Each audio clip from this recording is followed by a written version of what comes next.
So, guys, today we'll be doing physical quantities in units, paper 2, past papers. So, first we will look at this question number 4. The signal from the microwave detector is recorded on a cathode ray oscilloscope as shown in figure 2.1. The figure 2.1 shows the signal. उसके बाद हमें देखते हैं नीचे. The time based setting on the CRO is 50 pico second per centimeter. मतलब okay सही है. Using figure 2.1 determine the wavelength of the microwave. सही है. सबसे पहले तो हम वेवलेंथ हमें माइक्रोवेव की डिटेक्ट करनी है. तो सबसे पहले हम एक पूरी वेव का, तो एक पूरी वेव यहाँ पे जहाँ पे रेड लाइन बनी हुई है, यहाँ पे हमारी पूरी वेव खत्म हो रही है. तो टोटल अगर हम इसको लगाएं तो 1 2 3 4 5, 1 2 3 4 5, ये हमारे पास टोटल बन गए 5 10 15 20 बॉक्सेस है हमारे पास. सही है. और एक सही है, पर सेंटीमीटर एक हमारे पास 50 है. सही है. तो मतलब इसको 1 2 3 4 बॉक्सेस है हमारे पास. तो सबसे पहले अगर हमें इसकी वेवलेंथ चाहिए तो वेवलेंथ का एक फॉर्मूला होता है. अगर wavelength is equals to frequency into lambda. So सबसे पहले तो हमें इसकी चाहिए होगी फ्रीक्वेंसी. फ्रीक्वेंसी के लिए हमें क्या चाहिए होगा? टाइम. तो अगर हम यहाँ पे देखें तो मैं दी हुई है टाइम बेस्ड सेटिंग. तो अगर हम 1 सेंटीमीटर, हम ratio simple simple ratio 1 centimetre से अगर 50 पीको सेकेंड जाए तो 4 सेंटीमीटर के 4 बॉक्सेस से 4 सेंटीमीटर से 200 होगी. बिकॉज 50 × 4 200 पीको सेकेंड टाइम आ गया हमारे पास. फ्रीक्वेंसी निकालने के लिए फ्रीक्वेंसी इक्वल टू 1/टाइम. 1/टाइम होता है. तो फ्रीक्वेंसी 1/टाइम टू पीको सेकेंड था. तो 200 × 10⁻⁻12. सो हमारे पास फ्रीक्वेंसी आ गई 5 × 10⁻9. उसके बाद सिंपल हमने क्या करा, velocity is equals to F lambda लगाया. और अब हमें पता है सारी मतलब ये जो वेव्स होती है माइक्रोवेव, जिसकी स्पीड नंबर 3 × 10⁸ होती है, स्पीड ऑफ लाइट. और फिर हमें फ्रीक्वेंसी हमने पहले पार्ट इधर निकाली 5 × 10⁹, उससे हमने डिवाइड कर दिया दोनों एक दूसरे से, और लैम्डा की वैल्यू आ गई हमारे पास 0.06 मीटर. उसके बाद हमारे पास part B. A signal from the radio wave detector is recorded on the same CRO. The wavelength of the radio wave is 1.5 centimetre. Determine the time-based setting required to display the number of oscillation on the CRO. अच्छा, पहले हमें time based setting दिया हुआ था, लेकिन अब हमें wavelength दी हुई है और हमें टाइम बेस्ड सेटिंग निकालनी है. तो कुछ भी नहीं होगा. सबसे पहले हम क्या करेंगे, हम करेंगे फ्रिक्वेंसी निकाल लेंगे. फ्रिक्वेंसी निकालेंगे हम, तो फ्रिक्वेंसी जैसे पहले ऊपर वाला फॉर्मूला था, frequency is equal to speed upon wavelength. तो स्पीड हमारे पास 3 × 10⁸ होती है. हमें वेवलेंथ दी हुई है 1.5. तो हमें फ्रीक्वेंसी आ गई 2 × 10⁵. उसके बाद फ्रीक्वेंसी का हमें पता है फॉर्मूला होता है फ्रीक्वेंसी का 1/टाइम टी. फ्रीक्वेंसी में पता है टाइम होगा 1/2 × 10⁵, तो होगा हमारे पास 5 म्यू सेकेंड.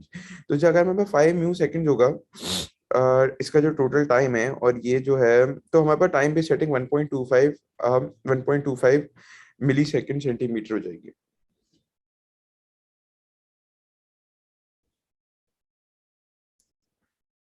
उसके बाद अगर हम देखें तो अब हम देखें क्वेश्चन नंबर 6 को. क्वेश्चन नंबर 6 करना रहेगा, microphone detects a musical note from of frequency F. The microphone is connected to a cathode ray oscilloscope CRO. The signal from the microscope is observed on the CRO as illustrated in figure 2.1. The time based setting in the CRO is 0.5 millisecond per centimetre. In the Y मतलब Y axis का जो हमारे पास time based setting है वो है 2.5 milli volt. तो हमें अगर एम्पलीट्यूड निकालना है, तो अगर हमें ये एक बॉक्स 2.5 है, तो ये टोटल जो हमारे पास बॉक्स है वो रिप्रेजेंट करेंगे 5.5 मिली वोल्ट. जैसे अगर हम देखें ये 2.5 हो गया. फिर दूसरे मतलब 2 कंप्लीट बॉक्सेस हैं और सिर्फ एक डिवीजन है. तो अगर ये 5 छोटे रेशियो लगाएंगे, अगर 5 छोटे बॉक्सेस जो है 0.5 रिप्रेजेंट कर रहे हैं, तो 1 कितना करेगा? तो 1 0.5 करेगा. तो हम इसको करेंगे 2.5 5.5 हो जाएगा, बिकॉज 2 बॉक्सेस हैं और एक सिंगल लाइन है, तो 5.5.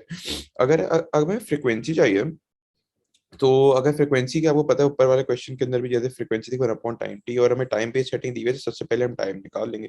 तो इसमें 0.50 मिली सेकेंड पर सेंटीमीटर दी हुई है. तो इसके अंदर टोटल कितने सेंटीमीटर होंगे? अगर ये वन बॉक्स, ये अगर इधर से शुरू रहे 1 2 3, और ये टोटल हमारे पास यहाँ पे खत्म होगी एक वेव इस पॉइंट पे, तो ये हमारे पास टोटल हो जाएगा 3.8 सेंटीमीटर। हम सिंपली रेशो लगाएंगे 1 सेंटीमीटर से 0.5, जैसे टाइम बेस्ड सेटिंग थी 1 सेंटीमीटर से 0.5 मिली सेकेंड थे, तो 3.8 से एक्स होंगे तो हमारे पास आ जाएगा 1.9 मिली सेकेंड। फ्रिक्वेंसी के लिए हम सीधा 1 अपॉन टाइम टी करेंगे, 1 मिली सेकेंड था तो मल्टीप्लाई बाय 10⁻³ तो हमारे पास फ्रिक्वेंसी की वैल्यू आ गई 526 हर्ट्ज। उसके बाद हमारे पास होगा the actual uncertainty F cause by the reading. अच्छा जी, अब अगर टाइम की ऊपर वैल्यू निकाली थी हमने टी इज इक्वल टू 1.9, सही है, इसकी अनसर्टिनिटी है ±0.2, सही है, और हमें फ्रिक्वेंसी की वैल्यू भी हमें पता है 526.3, मतलब वहाँ पे हमने राउंड ऑफ करके लिखी थी लेकिन 526.3।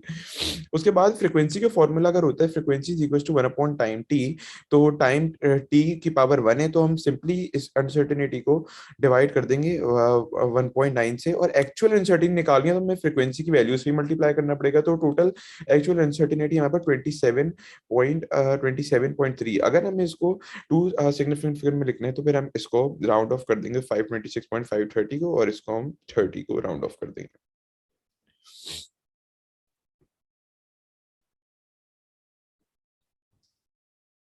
Now, if you look at question number 7, so a coin is made up of a shape of thin cylinder as shown in figure 2.1. The figure 2.0 shows a measurement made in order to determine the density P of a material used to make the coin. हमें सारी values दी हुई है, मास की दी हुई है, उसके साथ उसकी अनसर्टेनिटी, सारी थिकनेस वगैरह दी हुई है। Calculate the density. सबसे पहले डेंसिटी का फॉर्मूला होता है मास अपॉन वॉल्यूम। सो अगर डेंसिटी का फॉर्मूला होता है मास अपॉन वॉल्यूम, तो मास तो हमारे पास सही है, तो अगर हम इसका वॉल्यूम निकालें तो सबसे पहले हमें वॉल्यूम चाहिए होगा, density is equal to mass upon volume. तो अगर हम वॉल्यूम निकालें तो वॉल्यूम होगा बेस एरिया इनटू हाइट। ये सर्कल है तो सर्कल का होता है पाई आर स्क्वायर, और ये इसकी थिकनेस जो है वो टी है, तो ये अगर हम डायमीटर लें तो पाई डी स्क्वायर अपॉन 4 हो जाएगा, पाई डी और मल्टीप्लाई बाय टाइम, तो इसका वॉल्यूम वॉल्यूम का ये फॉर्मूला होगा। अगर हम इसको density is equal to mass upon volume के अंदर पुट करें तो हमारे पास ये वाला फॉर्मूला आ जाएगा जो हमारे लेफ्ट साइड पे लिखा हुआ है, मास अपॉन एम अपॉन 0.25 पाई डी। उसको हमने उसके बाद हमने ये जो फॉर्मूला हमने ऊपर ड्राइव करा था उसको थोड़ा रीअरेंज करा तो हमारे पास आ गया 4 × m पाई डी स्क्वायर टी। उसके अंदर फिर हमने 4 से मल्टीप्लाई कर दी मास की वैल्यू, पाई तो कांस्टेंट होता है, उसके बाद हमने डी स्क्वायर था तो 22.1 मिलीमीटर को हमने मीटर के अंदर चेंज करा, एंड 2 मल्टीप्लाई इसको अभी मास को भी हमने ग्राम में चेंज किलोग्राम में चेंज करा था। उसके बाद हमने 2 × 10⁻³ हमारे पास थिकनेस थी, बिकॉज ये मिलीमीटर में थी इसको मीटर में करा तो हमारी वैल्यू आ गई वो 12,513.155। उसके बाद हमें calculate the uncertainty P. Uncertainty P जैसे हमें एमसीक्यूज के अंदर भी देखी थी, वो कैसे निकालते हैं, सबसे पहले परसेंटेज अनसर्टेनिटी है तो हमें एक्चुअल इसमें डेंसिटी की वैल्यू से मल्टीप्लाई नहीं करना होगा। तो जब हम परसेंटेज अनसर्टेनिटी निकाल रहे हैं तो हमारे पास सब uncertainty it's very easy, 0.5 upon 9.6। ये पहले भी मैं आपको बता चुका हूँ, अगर किसी चीज की पावर होती है तो हम उससे मल्टीप्लाई करते हैं। लाइक अगर हमारे पास यहाँ पे डायमीटर की पावर स्क्वायर थी तो हमने 2 से मल्टीप्लाई करा 0.1 अपॉन 22.1 एंड प्लस 0.01 इंटू 2, क्योंकि परसेंटेज निकालनी तो मल्टीप्लाई बाय 100 करके तो 6.6% आ गया।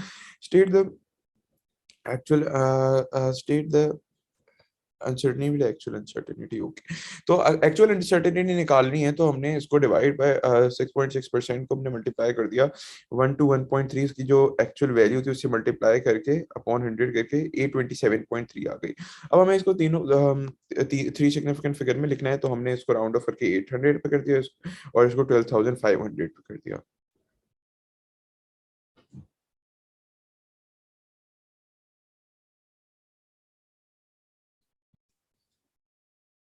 So if you look at this question now, so इसके अंदर हमें सिर्फ टिक करना है, it's a very easy question.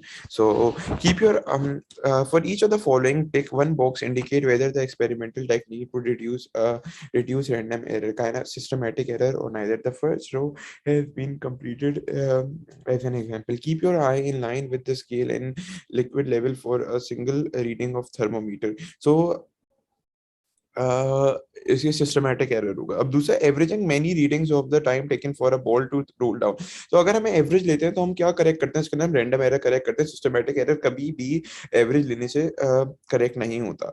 Using a linear scale और ए मीटर, ये दोनों, ये एज सच कोई एरर करेक्शन नहीं होगी इसके अंदर, तो नाइदर होगा।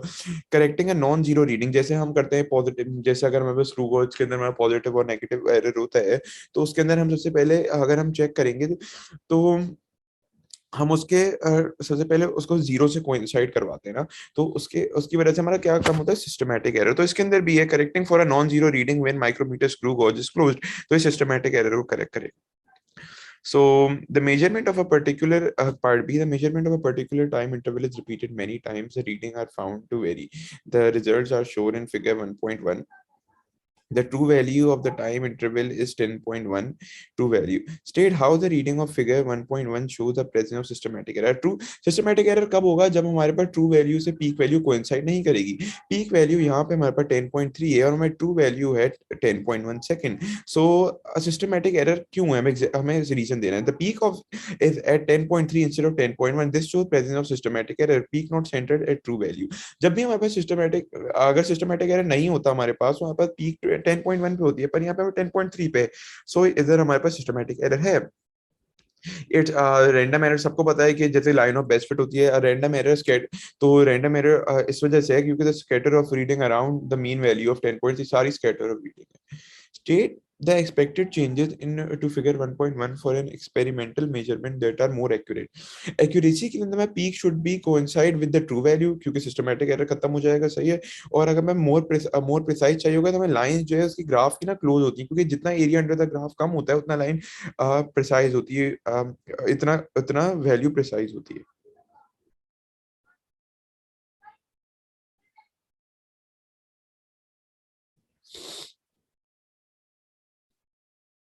सो क्वेश्चन अगर आपको देखना है तो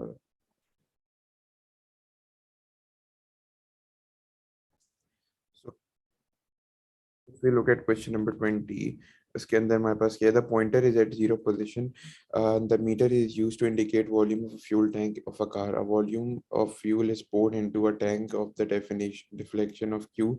Pointer is noted. Figure 1.2 shows the variation of Q versus V. On figure 1.1, calibrate at 20। अच्छा, सो सबसे पहले अगर हम यहाँ पे देखें तो हमारे पास 20 के ऊपर पहली वैल्यू जो है वो हमारे पास, अगर ये 40 डिग्रीज पे सही है। So if you look eight, तो यहाँ पे ना हम ये सारी वैल्यूज को 2020 के उससे हम कर देंगे प्लॉट, इस वाली फिगर 1.1 पे, जैसे 20 पे 20 डिग्री, 40 पे 40 डिग्री लाइक, और ऐसे 15 डिग्री, इसको हम पूरा बना देंगे 2020, मतलब तीन चार, ज्यादा से ज्यादा तीन चार वैल्यू। उसके बाद mark as the possible position for the volume of 1.0 10 power 5। 1.0 10 power 5 को सबसे पहले, क्योंकि हमारे पास ये कन्वर्ट करा हुआ है, तो ये हमारे पास 10 into 10 पावर 3 में है, तो सबसे पहले हम इसको कन्वर्ट कर देंगे 100 into 10 पावर 3। तो हमारे पास सबसे जो वॉल्यूम की वो है, तो वो 80 है, और 80 हमारे पास 100 से ज्यादा जा रही है, मतलब 100 से ज्यादा जा रही है, तो ये जो भी वैल्यू होगी इसकी पॉसिबल पोजीशन वो 100 से ज्यादा की होगी, 100 से, मतलब इससे ज्यादा की होगी, मतलब जो एंगल जो इसका होगा। और suggest one advantage of this scale as compared with uniform scale for measuring fuel volumes in other. अच्छा, इसका एडवांटेज ये है, it is more sensible for smaller value, smaller volumes of fuel, मतलब ये ज्यादा, मतलब ये अगर स्मॉल चेंज को ये ज्यादा मत दिखाए, स्मॉल चेंज को दिखाएगा, ये बहुत, मतलब स्मॉल चेंज को भी बहुत अच्छा दिखाएगा, मतलब ये सेंसिबल फॉर स्मॉलर वैल्यूज है।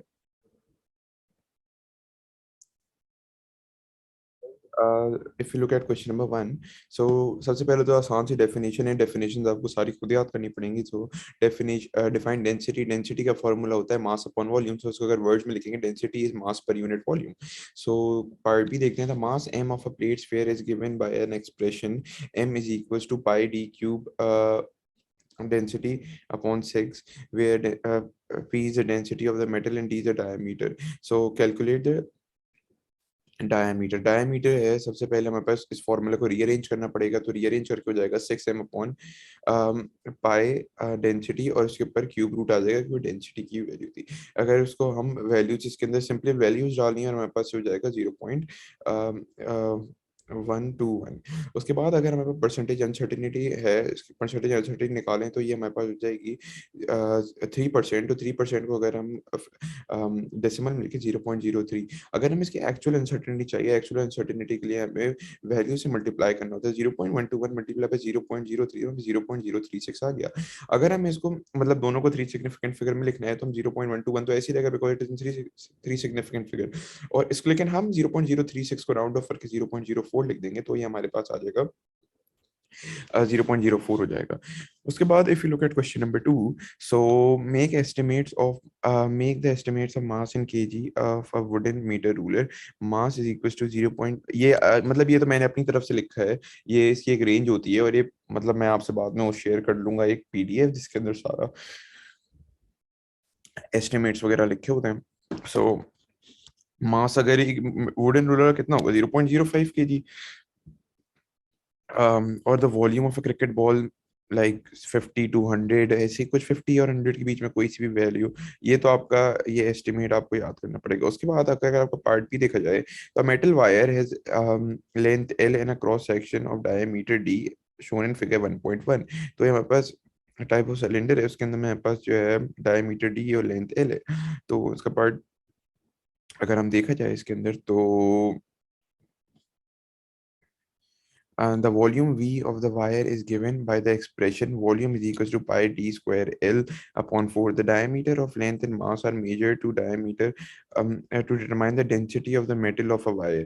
To measure values are diameter की वैल्यू दी हुई है, लेंथ की वैल्यू दी हुई है, और हमारे पास मास की वैल्यू दी हुई है। Calculate the density of the metal. Density ऐसा क्वेश्चन हम पहले भी कर चुके हैं, तो डेंसिटी के लिए हमें मास अपॉन वॉल्यूम चाहिए होता है। तो वॉल्यूम का फॉर्मूला में दिया हुआ है, वॉल्यूम का फॉर्मूला हम इसके अंदर ये सारी वैल्यूज डाल के 2.835 इंटू 10⁻⁸ निकाल लेंगे। Density is mass upon volume, so mass हमें पहले से दिया हुआ है 0.02 ग्राम, उसके ऊपर हम करके लगा देंगे 7940, हमारे पास इसकी वैल्यू आ जाएगी। उसके बाद अगर हम अनसर्टेनिटी है, अनसर्टेनिटी अगर हम इसकी परसेंटेज में पहले से निकाल के और उसको ऐड करें तो हमारे पास 6.1% हो जाएगी। 6.1% को जैसे हम परसेंटेज को हमेशा डेसिमल में कन्वर्ट करके कुछ 7940 से मल्टीप्लाई करें तो ये हमारे पास हो जाएगा इसका। हाँ, और अगर हमें इसको दोनों को टू टू सिग्निफिकेंट फिगर में लिखना है तो 7.9 प्लस माइनस 0.05 इंटू 10⁻3, ये हमारे पास इसका फाइनल आंसर आ जाएगा। सो गाइस दैट्स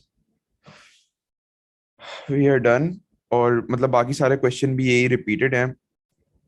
तो बस गाइस आई होप आप सबको समझ आया हो। Good luck.